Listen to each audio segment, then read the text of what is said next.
Absolutely majestic looking stadium at Dubai, the Dubai International Stadium. The Ring of Fire, as they call it. Pretty impressive.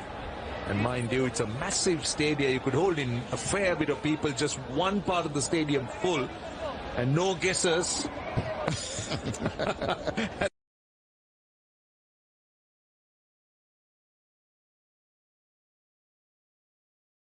The Dubai International Stadium. And there's 4 overs to go for Bangladesh. 131 for 4. Mosadek striking close to 130 at the moment. He'll want to strike it big. This is the leg spinner. Bowls a lot of wrong uns. That's what he does. With that action, he tends to slide on. He tends to bowl the wrong un. And sometimes, Shami, what happens with a bowler like this is that batsman would start to play him as an off spinner. Becomes a little bit more predictable. Just before the game started, both of us were having a look at Mayappan when he was practicing. Back to that in a moment.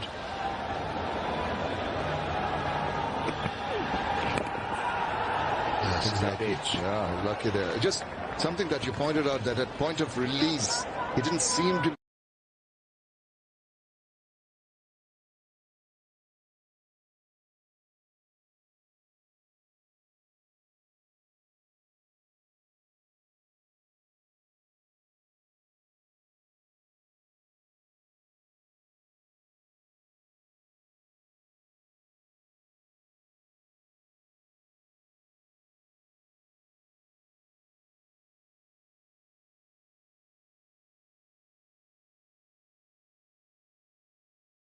That's Sabir. It's never easy when you're running back and the ball is falling over your shoulder. It's not an easy opportunity, but that's kind of bowled slower, pace off the ball. So look at him. He's running back. It's falling over the shoulder. He was in no position to catch it. And just didn't have his eyes on the ball. It's very difficult, as you said. But at the moment, the Bangladesh is throwing caution to the wind. He was all over the place. It's not really balanced for that. Didn't have his eye on the ball. But I tell you what, we're going to see more of that from the batters now.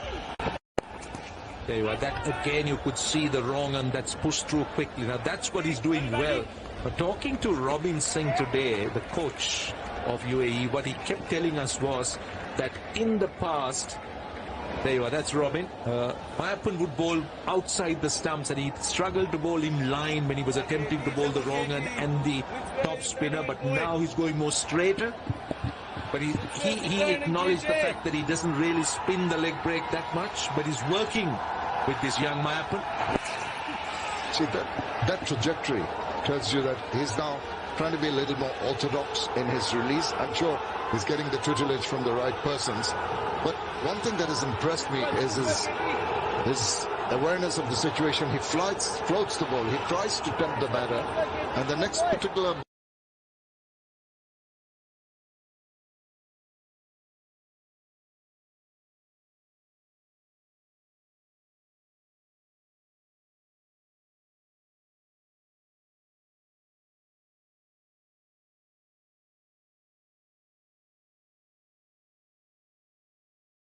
I said he was wicketless, but he's got a wicket now. And Bangladesh have lost Mosadek, the set batsman, out for 27, caught in the deep. And Mayappan, the leg spinner, has struck. He has indeed, and he deserves that.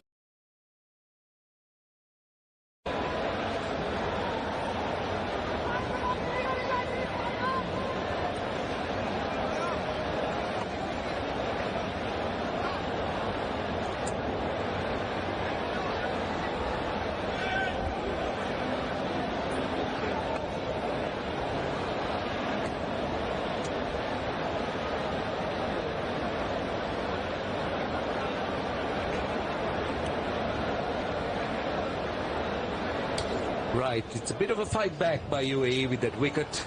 And then a good over by Mayappan, 1 for 29 in 4 overs, 5 dots in those 4 overs, which means Bangladesh still has 18 deliveries, and the captain comes out, Sohan. That's the name he likes to be called. Not Nurul, not Nurul Hassan, but Sohan. Well, that's his pet name, or most of these Bangladeshi players have pet names. Just the 11 runs in the last 2 overs, that put up the pressure, that forced Musadaq Hussain to throw caution to the wind, trying for the big shot. Had the elevation, not the distance. A good catch taken by Wasim in the deep. And that young man, Mayapanda, deserved that wicket. He's bowling pretty well. Now, when the momentum should have been created, 2 overs with 11 runs, now it's shifted back towards the UAE. Can the Bangladeshis finish with a flourish? Right, they got the captain on strike. Sohan, it's Zahur Khan, over number 18. He tends to mix it up quite well, Zahur Khan. He's not expressed by any means, but he's reasonably sharp. Hits the bat hard, mixes it up. I like that ball that he bowls into the pitch, where the ball takes almost an age to reach the batsman, and that's the cleverness, that's the skill he carries as a bowler, and that's why he's been used in the depth for the UAE. And very efficiently too, Roshan. But you know what, if Bangladesh were given the choice of having 2 players in the middle with 3 overs to go, they'd have wanted these 2.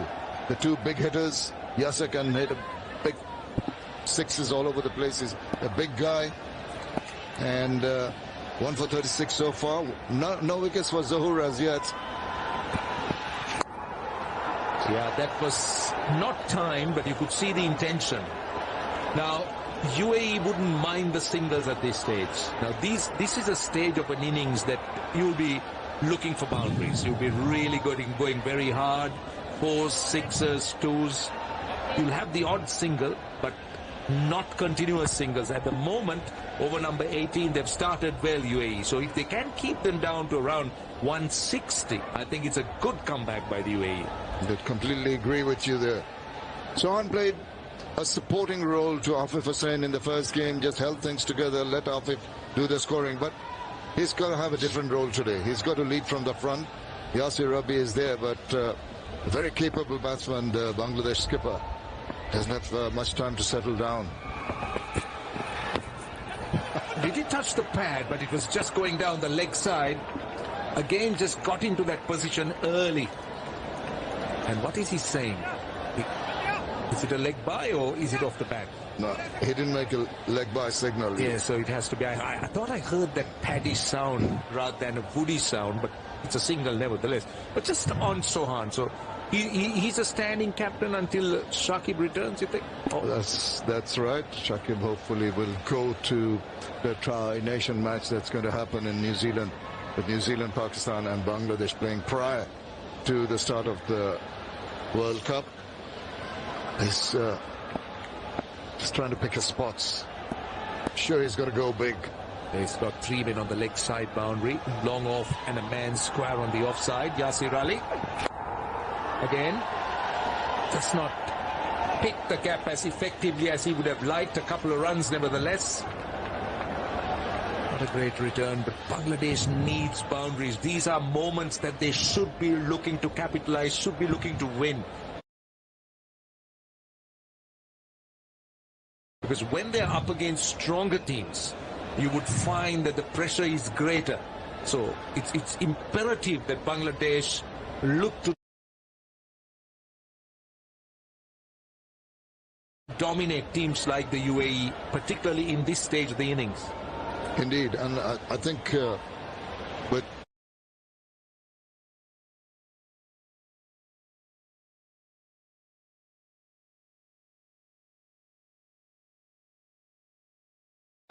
just go big time, not necessarily orthodox shots, but try to innovate. Improvisation is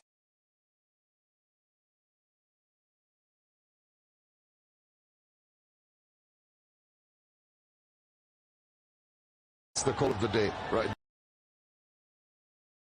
now.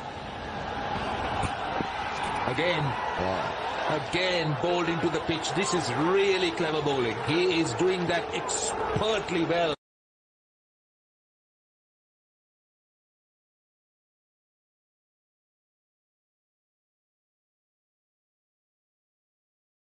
release of the bowlers, and you could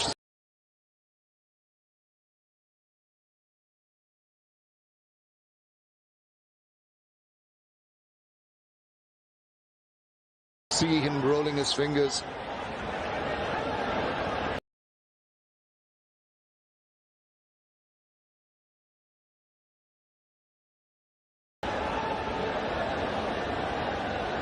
Anyway, and that's what you've got to see as a batter, and try and realize that it's going to be a slower delivery. You've got to adjust your shot to it.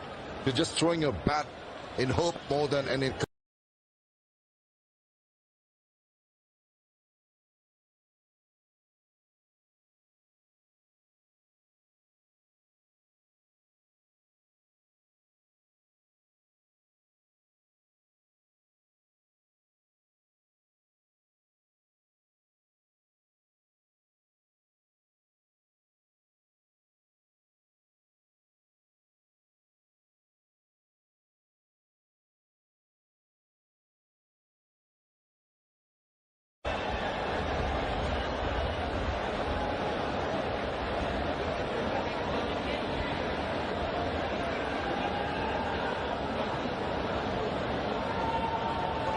Bangladesh will be encouraged by this second game batting performance. Mehdi Hasan Miraj, excellent knock at the top of the order, 46 of 37. I like this move. I like Miraj and Shabir Rahman as the openers. Both very aggressive, good batsmen, capable of scoring runs quickly. Litton Das missed out, so did Afif. Right. This is Sohan driving it down the ground. They should be pushing hard. Good work in the deep. They'll come back for two. They nevertheless. Very good running. But I haven't seen Sohan playing those big shots as yet. Not even in the first game. But I know that he's capable of it. Oh, he sure is. No question about that. But you see, he's just going far across outside the line of the off stump. He's just trying to catch the eye.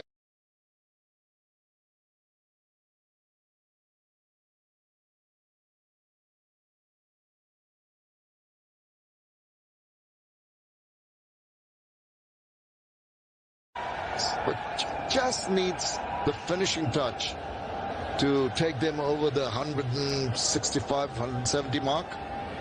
Right, it's Safa Farid. Well, he's another one of those death bowlers for the UAE. Sohan on strike. Again, a full toss, not putting it away, just finding the man in the deep. You know, sometimes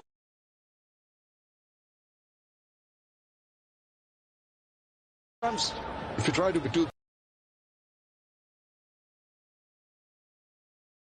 side, and the bowler has ample time to just ensure that he doesn't get that space to open his bat, you know, have a free swing of the bat.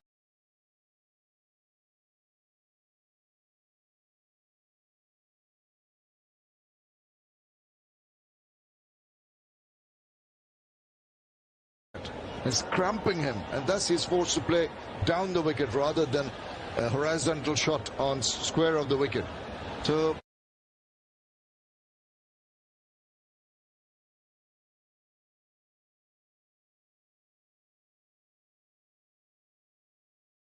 well, again, straight to the man at long on, just not able to get that away. Yasir, he's gone. Still, his rate of scoring is good. He's going at 180. Sohan, by contrast, at 125. Now, this is what you would expect of Yasir Ali. He's hit a 4 and a 6, but you need a little bit more from him. Absolutely. But I tell you what, a lot of credit to the bowler. The batsmen are on the lookout for runs. They're going to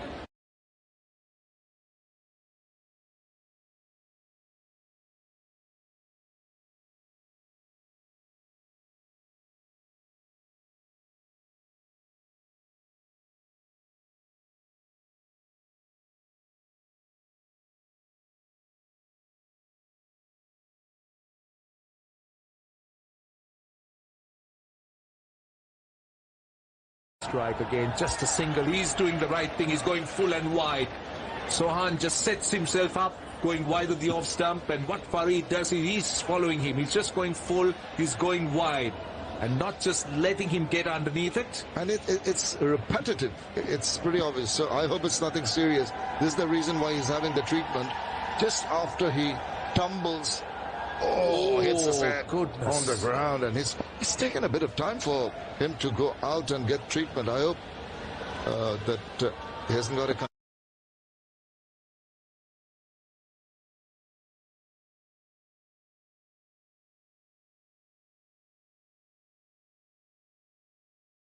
to go, and he's conceded just 6 runs, and this is as good as what you could get in a 19th over. And the last couple of overs, terrific stuff by the UAE bowlers, all of them that have bowled the last 3 overs.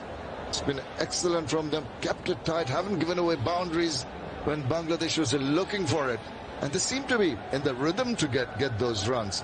Yasir Ali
The 18th over was a bit big, but the 16th, 17th and the 19th over, they have been brilliant. And particularly the last 5 overs are overs that the bowlers are so much under pressure. You'll have set batsmen looking to take you on, blast you around, but hasn't happened with the UAE bowling. And no surprises that Zahoor will finish the innings with Sohan on strike. What can he do? What can he make out of this over? That's the question. Into the pitch, off the top edge. He will get a boundary, I think. Yes, it is. That's a good start to the over. Again, not where he intended. They need runs. It's not about how they come, but it is runs that Bangladesh need. Well, very fortunate runs here. Not quite getting hold of it, getting the face of the bat, slicing it ever so slightly over the desperate efforts of the fielder. It was short. Once again, I just thought Chauhan is just making it too obvious to the bowlers. He's moving forward and across. He's cramping himself. They don't give him room on the offside. He's been forced to try, well, they tried to drag it towards the onside. Got the top part of the bat. Very fortunate runs. Oh, well, don't forget that Bangladesh got 158 in the first game from a much difficult situation. They were looking like getting around 170, 175 here, 159. That's full and driven. Might be only a single. Only a single. They can still get to 170 if they can get the next 4 deliveries big. But it's tough because Zahoor has been good. And so has been Farid. They both bowled extremely well the last 2 overs. The over number 19th and now the 20th. They've been immaculate. They've been meticulous. Very impressed with a team of players who don't play the big boys often. But they've kept their calm. They've not allowed 2 of the biggest hitters in the Bangladesh team to take the game away. You remembered in the first game, 55 runs coming in 5 overs, last 5 overs. And these last 5 overs have been absolutely top class from the UAE perspective. Right, 4 balls to go.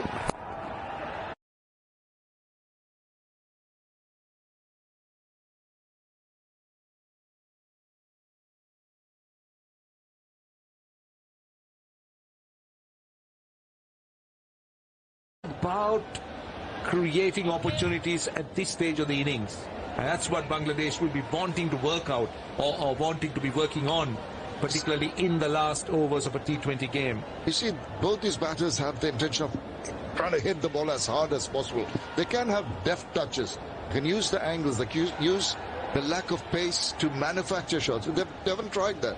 They're throwing their bat virtually at everything without seeing what the ball exactly is doing and adjusting accordingly. 3 balls to go. Again, just a full and wide. That's what he's doing. It's a little bit risky as far as the bowler is concerned, because he's got 4 men, saving 1 on the offside at the edge of the 30-yard circle. He's bowling wide and full, so there was an opportunity for someone to go over extra cover. But Sohan hasn't been able to do that. Only a single. Yeah, just the point you make. There have been opportunities of using the fielders or the lack of fielders in the right position, but they haven't tried that. They just, and through some good accurate bowling, they've been forced to play more in the V than shots horizontally square of the wicket on either side. But this has been good from the bowlers. At the same time, I feel that just trying to blast your way through doesn't always yield the results. There's just 4 fielders outside the 30-yard circle. It tells me that maybe UAE has been just a little bit naughty. So just 4 fielders allowed outside the 30-yard circle, long off, and 3 others on the leg side boundary. Oh, missing out on a full toss. They still managed to get a single. That followed him. What was Yasir Ali trying to do? He had moved away, and Kane, a full toss, an opportunity. Allowed him to try and go over extra cover, but he missed out. He missed out big time. Look at him. He's just making room for himself. Once again, the bowler, cleverly. It might have been a full toss, but it was trying to follow the body of Yasir Ali and cramping him so that he doesn't get a shot on the onside. Maybe a try over extra cover or cover. But once again, I tell you what, very impressed with the bowlers and the fielders' performance so far. Under extreme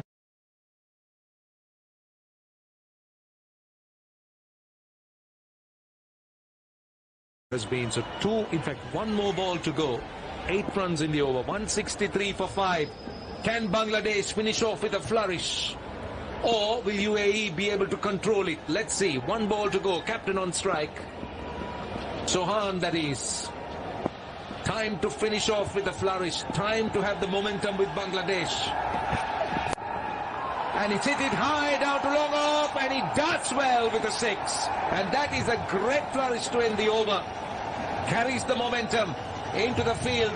Sohan with that 6. 169 for 5. 43 runs in the last 5 overs, but that last over was a great contributory factor for Bangladesh, and that will make them definitely breathe a little bit easier and make them feel happier and more pleased. Indeed, Roshan. I think it'll ease a lot of the nerves.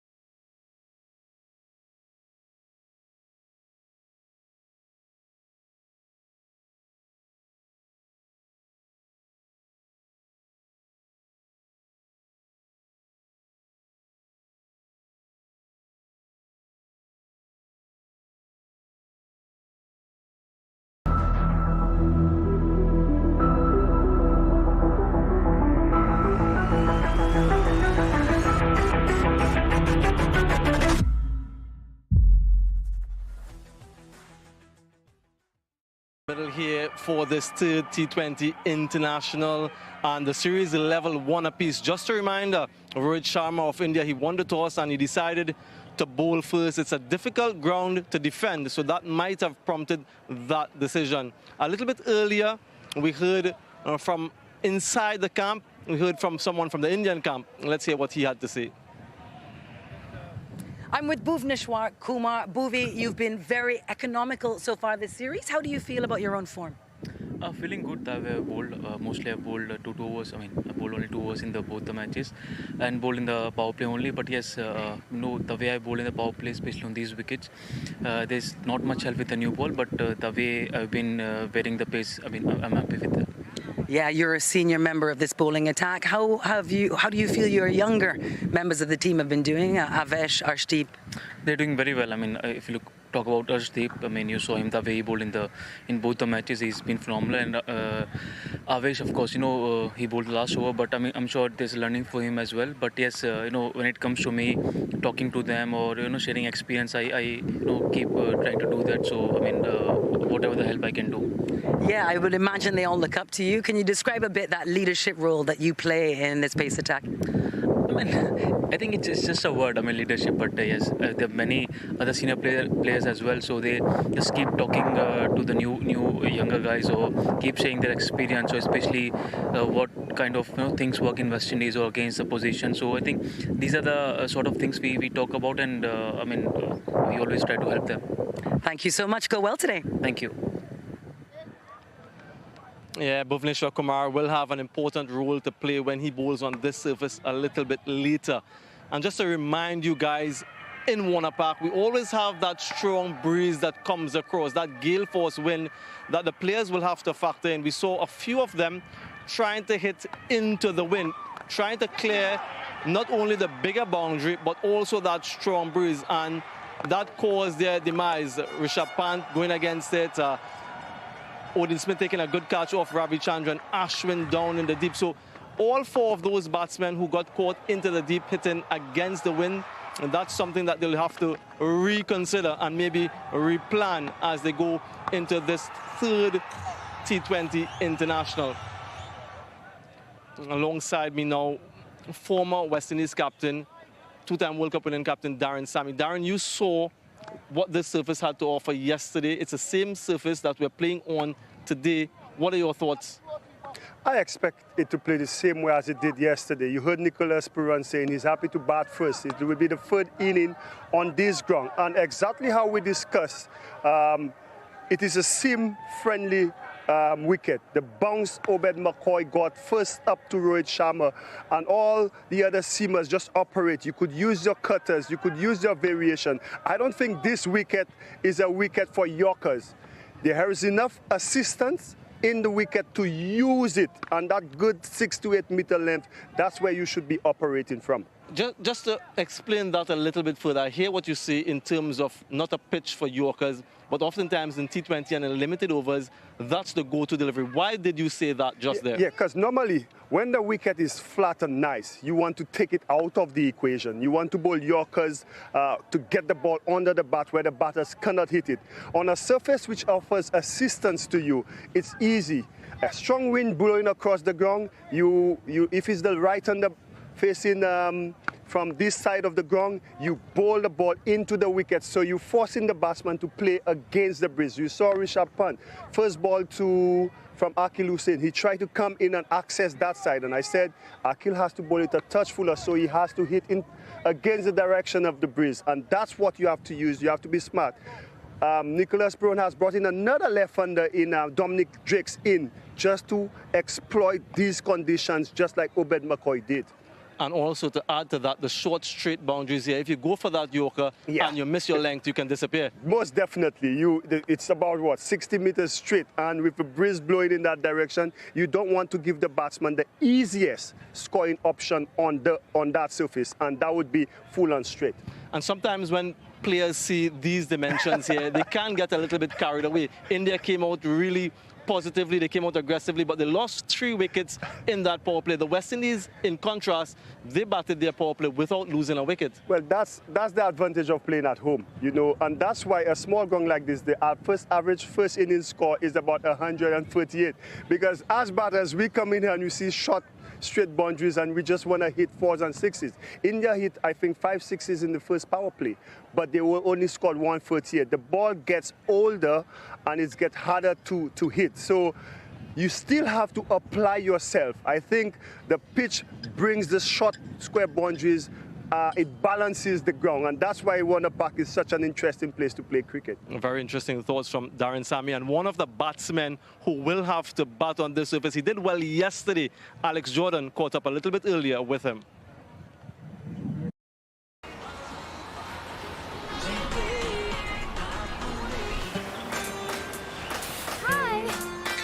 এখানেও 4G শহর থেকে গ্রামে Bangla link fastest 4G আছে সবখানে লাইফে আয়োজনে দিয়ে সারা লাইভে বলে যাই সারা বেলা শুনবি নাকি তবে চলে